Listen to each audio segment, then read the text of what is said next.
دیکھا۔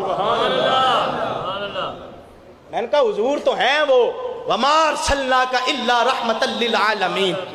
میں کہا جنوں سارے جہانہ واسطے رب نے رحمت للعالمین بنا کے بھیجا ہے، انہوں خاتم النبیین کہا جاندہ ہے، انہوں خاتم النبیین آکھیا جاندہ ہے، تے جڑا خاتم النبیین بلکہ رحمت للعالمین نہیں زحمت للعالمین ہوئے کانا، جڑا زحمت ہوئے رحمت نہ ہوئے، جڑا کارا لے آستے بھی زحمت ہوئے، پھر او نبی کیویں ہو سکتا ہے، او نبی کیویں ہو سکتا ہے۔ اور آئیے اگلی حدیث مبارکہ وہ بات کو ختم بھی کرتے ہیں۔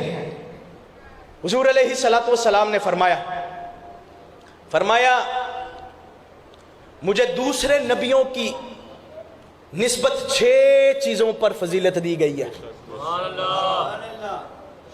ایسا نہیں کہ حضور کو 6 کے علاوہ کسی چیز پر فضیلت نہیں دی گئی، اور بھی بڑی چیزیں ہیں، اور بھی بڑی ایسی چیزیں ہیں جن پر حضور علیہ السلام کو دوسرے نبیوں کی نسبت فضیلت دی گئی، لیکن مصطفیٰ کریم نے فرمایا 6 چیزیں ایسی ہیں جن پر مجھ محمد کو دوسرے نبیوں کی جو ہے نا نسبت فضیلت دی گئی۔ فرمایا وہ کون سی؟ وہ ہے اعطیت جوامع الکلم۔ حضور علیہ السلام نے فرمایا رب تعالیٰ نے مجھ محمد کو جامع کلمات عطا فرمائے۔ گل سمجھانی ہوئے نا تو خطیب ہونا بڑا ضروری ہے۔ سونا خطیب گل سمجھانا لا ہوئے گا نا تو عوام پسند کر دی ہے۔ فرمایا ٹھیک ہے دوسرے نبی بھی اپنے اپنے وقت میں بڑے اچھے خطیب تھے، فرمایا رب تعالیٰ نے ان سب سے منفرد انداز مجھ محمد کو عطا کیا۔ فرمایا میں بات کرتا ہوں، کلام کرتا ہوں، لفظ تھوڑے ہوتے ہیں لیکن ان کے معانی تلاطم کے سمندر میں ہوتا ہے۔ فرمایا ان کے معنی زیادہ ہوتے ہیں، لفظ تھوڑے ہوتے ہیں۔ فرمایا رب تعالیٰ نے مجھے جامع کلمات عطا کیے ہیں کہ میں جب گفتگو کرتا ہوں لفظ تھوڑے ہوتے ہیں لیکن ان کے معانی زیادہ ہوتے ہیں کہ لوگوں کو سمجھ جلدی آ جاتی ہے۔ پھر فرمایا نصرت بالرعب، رب تعالیٰ نے مجھ محمد کی روب سے مدد کی ہے۔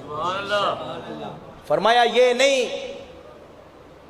کہ میرا دشمن میری تلوار کے نیچے ہو تو اس پر میری دھاک بیٹھے، اس پر میرا روب طاری ہو۔ فرمایا مسیرۃ شہر، اور میرا دشمن 1 مہینے مسافت کی دوری پر بھی بیٹھا ہو وہ مجھ محمد کے روب سے ایسے کامتا ہے جیسے میری تلوار کے نیچے اس کی گردن ہے۔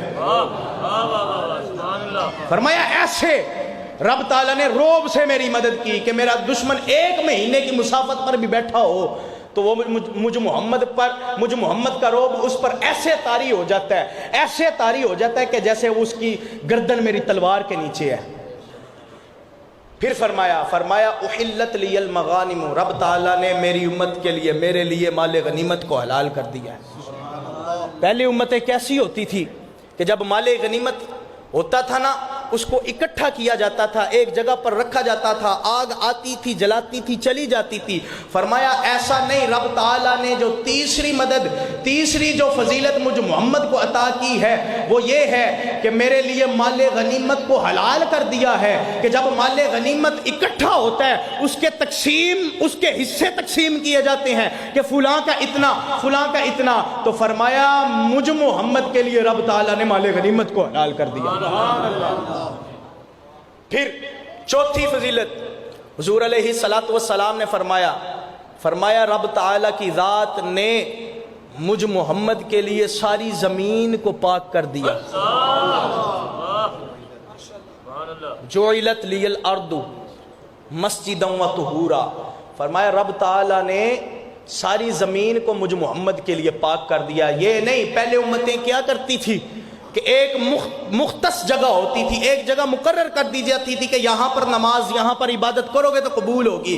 فرمایا ایسا نہیں، میرا امتی جہاں جی چاہے میری عبادت کرے رب تعالیٰ اس کی عبادت اپنی بلند بارگاہ میں قبول فرما لیتا ہے۔ فرمایا صرف مسجد زمین کو پاک نہیں کیا بلکہ رب تعالیٰ نے زمین کو پاک کرنے والی بھی بنا دی ہے۔ فرمایا وہ کیسے؟ اگر تمہیں پانی نہیں ملتا وضو کے لیے کوئی بات نہیں، تم اپنے ہاتھ مٹی پر لگا کر اپنے جسم پر مل لو، رب تعالیٰ تمہیں مٹی سے شفا عطا فرما دے گا، مٹی سے پاک فرما دے گا۔ فرمایا چوتھی فضیلت رب تعالیٰ نے دوسرے نبیوں کی نسبت مجھ محمد کو یہ عطا کی ہے۔ اور پھر پانچویں فضیلت حضور فرماتے ہیں ارسلت الی الخلق کافۃ، فرمایا ساری امتوں کے لیے رب تعالیٰ نے مجھ محمد کو رسول بنا کر بھیجا ہے۔ پہلے نبی صرف اپنی امتوں کے لیے ہوتے تھے، فرمایا ایسا نہیں ہے، میں محمد ساری امتوں کا رسول ہوں۔ پھر حضور نے فرمایا وَخُتِمَ بِيَ النَّبِيُّونَ، اور رب تعالیٰ نے مجھے خاتم النبیین، رب تعالیٰ نے مجھ پر ختم نبوت کا اعلان کر دیا ہے کہ میں آخری نبی ہوں۔